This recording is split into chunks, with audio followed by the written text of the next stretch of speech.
This is a continuation in Toddlers Part 1. There were 7 rules over there, and these ones are equally important to me anyway. If you don't take anything from this video, take this one idea, and that is to bond with your child, in particular in the morning. And the reason why I say this, in the previous video I said it's important to wake them up positive and all of that, but you wake them up positive, you want to keep that momentum up, and the way to keep that momentum up is to spend quality time. I teach, right? I teach maths.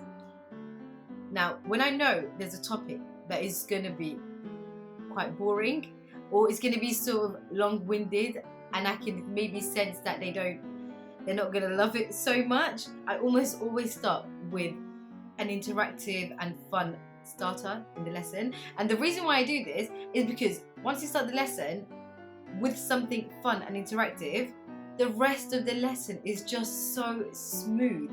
And these are for like young people. Imagine like a toddler. If you do a starter that is fun, engaging and interesting to them, the rest of the day runs a lot smoother. So think about that. I do breakfast with her in the morning, and the reason why I do breakfast is because, number one, I'm not a cook. I'm getting into cooking. Number two, breakfast is so easy. There's so many easy options. All I have to say is, do you want to take the bread out or the cornflake, the jam out? Gonna get the egg, and they're gonna have breakfast every day anyway. People are thinking quality time is so much time. Actually, it doesn't really have to be. It could be something so small. It doesn't actually mean you have to go out of your way and do something, huge. What you could do is just listen. She's watching a show, for example. What's happening? Oh, why did he pick that up? What did he do that for? And then she'll speak and be like, oh, and engage in that, even if it's just for 2 minutes. If you actually time yourself, trust me, a lot of the time, it won't even be for more than 2 minutes. This one is wicked. I'm not even joking. It's so good. And I feel so proud of myself because it relates to something in sales and all of that. And I don't like sales at all. I'll call it the yes magic. And the yes magic is this. Get them to say yes as often as you can. I've used this when I get into the car seat. This is ages ago, back in the day when we saw daylight, when we used to go out into the sun freely. Anyway, so she was going into the car seat and we had such a nice day. We went to a soft place. She met one of her friends that she loves so much. And then as soon as she was getting into the car seat, which normally she goes in pretty well, she started going, no, no, no, no, no. And I was like, Lily, Miss Ree went to soft play today? Yes. She had fun today? Yes. Miss you like your friend? Yes. Miss is like, didn't we, right? But in Arabic. Say easy things. You went on the yellow slide? And you like the yellow slide. Remind them of all those good memories. Shall we go into the car seat now? Yes. Dun, dun, dun. Hashtag thug life. This is just one example, and that diffused a whole, moment, right? So imagine in your day-to-day life, if you train yourself so much to ask her questions or ask them questions throughout the day, where the answer is a yes, you're going to get it. So actually, this is a sales technique. Ask the client in front of you questions that will get them to say yes. Once you get them, then they're most likely to say yes to the next part, buy the house. I don't know.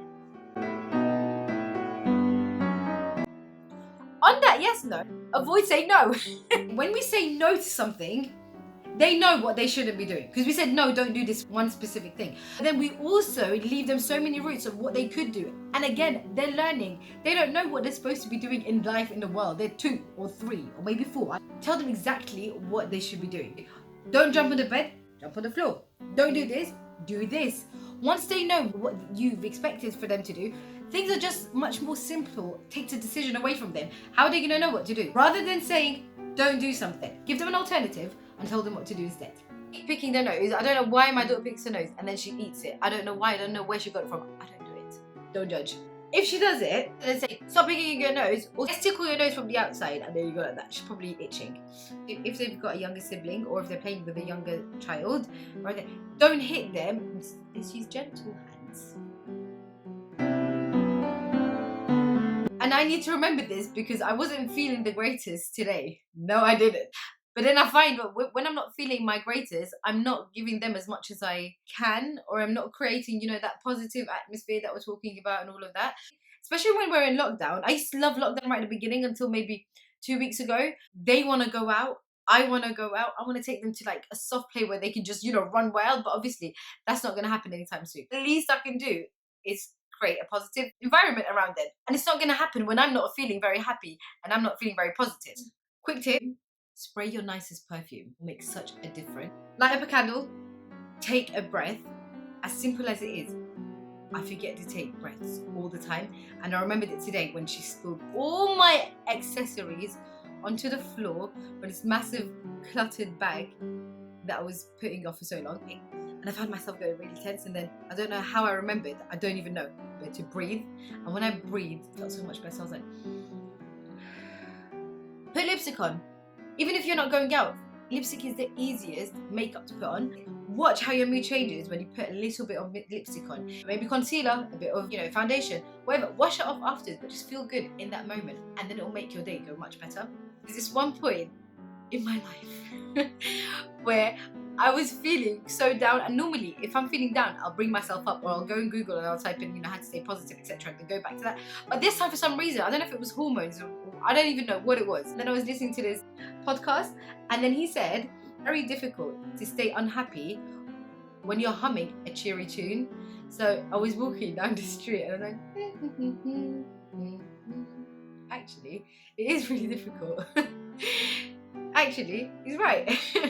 So it worked.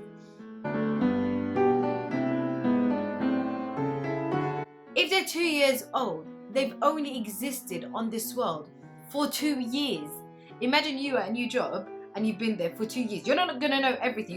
You are gonna know some stuff because you're an adult. But as a child, you're not really gonna know everything. Take that into consideration when you've got those days where you're just like, patience, I need patience.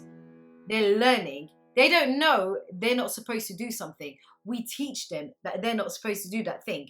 This was a comment I read ages ago underneath somebody's YouTube video, and it said this: they're not giving you a hard time, they are having a hard time. And I thought, whoa, that's nice. That is nice. Finished?